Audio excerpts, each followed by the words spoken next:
What's going on, everybody? So tonight I wanted to talk about ancillary products because I've had people ask me about these starter decks. I've also had people ask me about some of these double packs and certain products like this.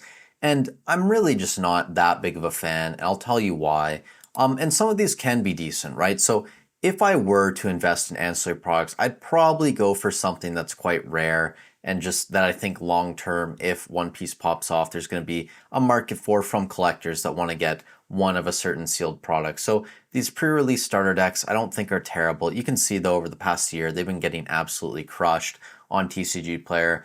And I know that these have promos inside, and I'm just guessing because I actually don't know. I'm guessing part of the reason these have come down is the card inside has been reprinted. I could be entirely wrong. That's just my guess. But the thing is, investing in a product like this that doesn't have packs inside and only has a lot of its value from being a sealed product and also having a decent promo card inside. Well, Bandai's done a lot with reprinting promos, which means me as an investor, I'm not going to be a big fan of investing in products if I think there's potential for the promo card inside to be reprinted. Where contrast that with Pokemon, when Pokemon puts a promo card inside of a collection box, that artwork's not going to be reprinted in the future. I think that's like, it almost never happens essentially in Pokemon, which means that if you like that promo card and you think it's going to do well long term, it's worth grabbing a little bit of that product because that's going to be the only way that collectors in the future are going to be able to get that promo card. And outside of that, another reason why I'm not a big fan of these, if you look at this pre-release starter deck one,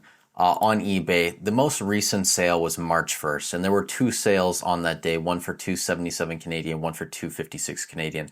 Outside of that, so over the past like almost 2 months at this point, month and a half, there hasn't been any sales on eBay, which means these are very illiquid items. You know, even your very expensive booster boxes like your Romance Dawn are selling multiple times a day, meaning that in the future, when you go to offload product, you try and take some profits, it's going to be much more difficult to find buyers. And that's something a lot of people forget when they get into investing in cardboard, in TCGs, is that you will eventually have to sell, and it's not as easy as your stock portfolio where you just click a couple buttons, it goes on the market, and boom, in 5 seconds you already have money in your account. That's not how selling product in collectible markets works. And really, a lot of people, and we'll talk about this in another video, you should have some type of avenue set up or that you're working towards to be able to offload product, whether that's building up an eBay store with 100% positive feedback and making sure that you have at least like 20 or 30, if not 50 or 100 feedback at minimum, whether you're selling on Facebook, making sure you have a very high rating, like 4.8 plus, even 4.7, something like that be good. Just whatever way you're going to offload product, like work towards building that up, because when the time comes and you want to offload, you need to have that ready, because if you don't have it ready, you're already going to be behind and you might miss the window. So that is one thing to consider when investing in products, and that's why I'm such a big fan of booster boxes, whether it's in Pokemon or One Piece, is that they are the most liquid item and they should make up the vast majority of your position. And another thing, oftentimes these types of products just don't perform as well as booster boxes. So if you look at the double pack of OP05 Awakening the New Era, it's up 18.62% on TCG Player over the past year. If you look at the 8 packs, so I believe there'd be 16 packs in one of these, I believe, because there's 2 packs in one of the double packs. It's only up 11.54%. Whereas if you look at the booster box, you're up 36.81% over the past 6 months. Obviously, over the year, it's down because we had a massive reprint.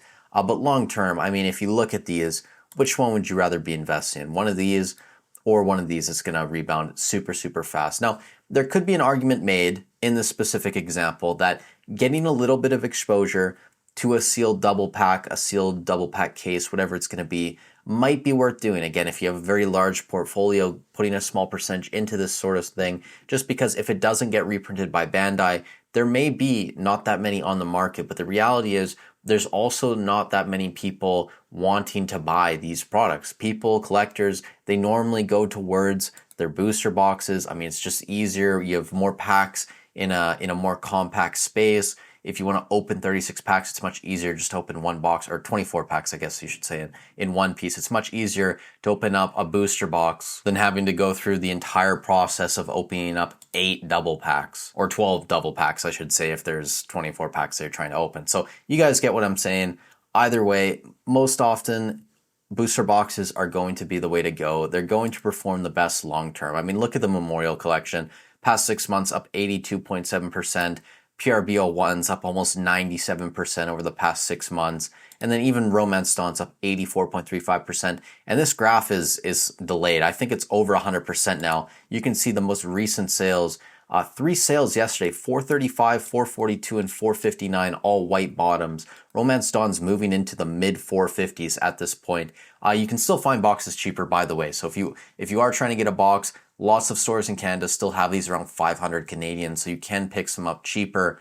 But these boxes are starting to move, right? Whereas with double packs, you know, whether it's a single or a case, whatever it's going to be, whether it's these starter decks, again, like just it doesn't excite me that much. Very low liquidity.